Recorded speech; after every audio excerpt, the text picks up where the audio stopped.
Buenos días, me presento, soy Jorge Luigi Bisaca, psicólogo clínico con enfoque cognitivo conductual y especialista en TOC. Y el tema de esta presentación es el TOC de necrofilia.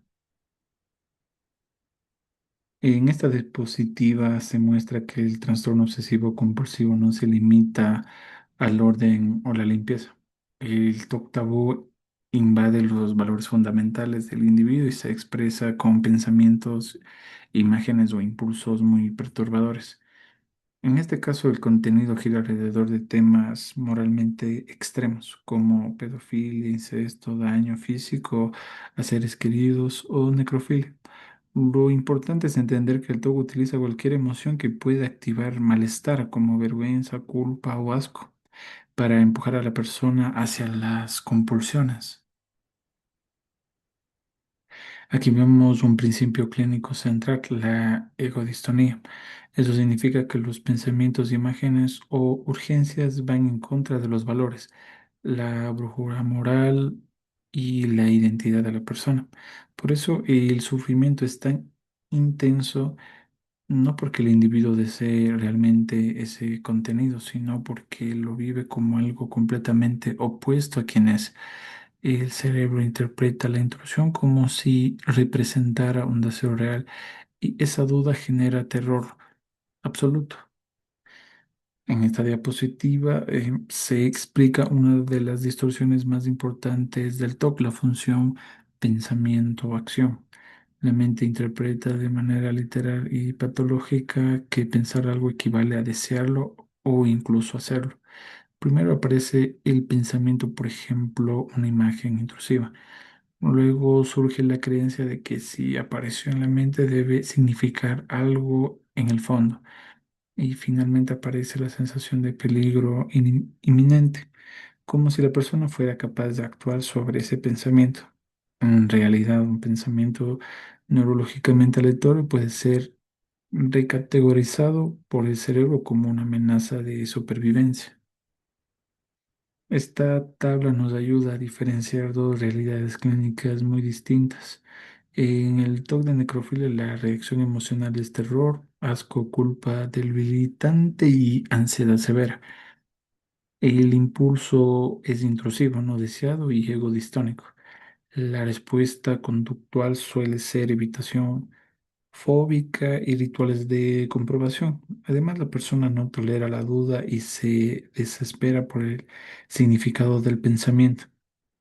Es una parafilia genuina.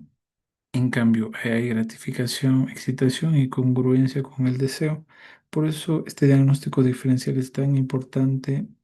El contenido puede parecer similar, pero la expresión clínica es completamente distinta. Aquí se explica una trampa muy común en el TOC. La persona puede experimentar sensaciones físicas, hormigueo, flujo sanguíneo, activación fisiológica frente a la intrusión mental, pero eso no significa deseo. El TOC interpreta esa respuesta corporal como una prueba irrefutable de que el pensamiento es real. Sin embargo, el cuerpo puede activarse ante el miedo, la ansiedad o la hipervigilancia. Es decir, la reacción fisiológica no confirma intención ni consenso interno, solo refleja que el organismo está en alerta. En esta diapositiva vemos cómo el TOC de necrofilia muchas veces se manifiesta como TOC puro. No siempre hay compulsiones físicas visibles, a menudo se trata de rituales mentales encubiertos, diseñados para reducir la ansiedad.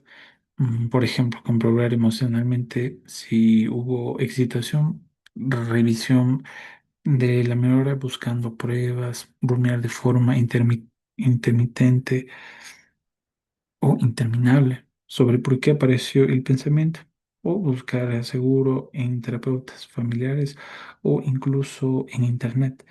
Todas estas estrategias alivian un momento, pero mantienen vivo el trastorno. Aquí se muestra cómo el estigma y el secreto alimentan el TOC. Debido a la naturaleza tabú del tema, la persona puede pasar años en silencio absoluto antes de pedir ayuda. El miedo a ser mal diagnosticado, etiquetado o juzgado como psicópata le mantiene paralizado. Entonces aparece el aislamiento y ese aislamiento fortalece todavía más el bucle obsesivo. Mientras más solo se sienta la persona, más poder tiene las mentiras del TOC. Por eso la vergüenza y el secreto son aliados directos del trastorno. Esta diapositiva advierte un error clínico importante. La psicoterapia tradicional, cuando intenta analizar en exceso la raíz del pensamiento, debatir racionalmente si la persona es o no es eso que teme, puede ser perjudicial. ¿Por qué? Porque termina validando la narrativa del TOC y se convierte en una forma de héroe seguro. En el TOC, el contenido del pensamiento no es el problema principal. El problema real es la intolerancia a la incertidumbre y la compulsión por resolver lo irresoluble, que aparece el tratamiento con mayor evidencia, la prevención y exposición de respuesta. La exposición consiste en acercarse de forma voluntaria y gradual a los estímulos que dispara el pensamiento tabú sin huir ni evitar. La prevención de respuesta implica bloquear por completo los rituales mentales y físicos, no revisar, no neutralizar, no buscar certezas, no pedir seguro. Al sostener la ansiedad sin responder compulsivamente, el cerebro aprende que el pensamiento no representa una amenaza real. Ese aprendizaje es el que produce el cambio clínico. Esta diapositiva presenta una metáfora de la terapia de aceptación y compromiso, que es complementaria con la EPR. La metáfora del invitado no deseado es muy clara. La mente es una fiesta y el pensamiento intrusivo es como alguien que entra sin permiso. La tarea no es pelear con ese invitado todo el tiempo porque eso arruina la fiesta. La intervención consiste en reconocer su presencia, dejar de engancharse y seguir disfrutando de la vida sin que importe su presencia. La idea central es que el pensamiento puede estar ahí, pero no tiene por qué dirigir la conducta. Y para cerrar, esta diapositiva recuerda algo muy importante. El TOC de necrofilia responde a los mismos principios neurológicos que otros subtipos de TOC. La recuperación no significa que nunca más aparezca un pensamiento intrusivo, significa dejar de temerle a ese pensamiento. El tratamiento adecuado devuelve al paciente a su identidad real, separando lo que piensa de lo que es. La libertad es posible. No tienes que conformarte con sobrevivir al TOC, también puedes volver a vivir. Muchas gracias. Si te has identificado con este subtipo, escríbeme, atiendo de forma presencial en Cuenca, Ecuador y de forma online en toda Latinoamérica. Muchas gracias.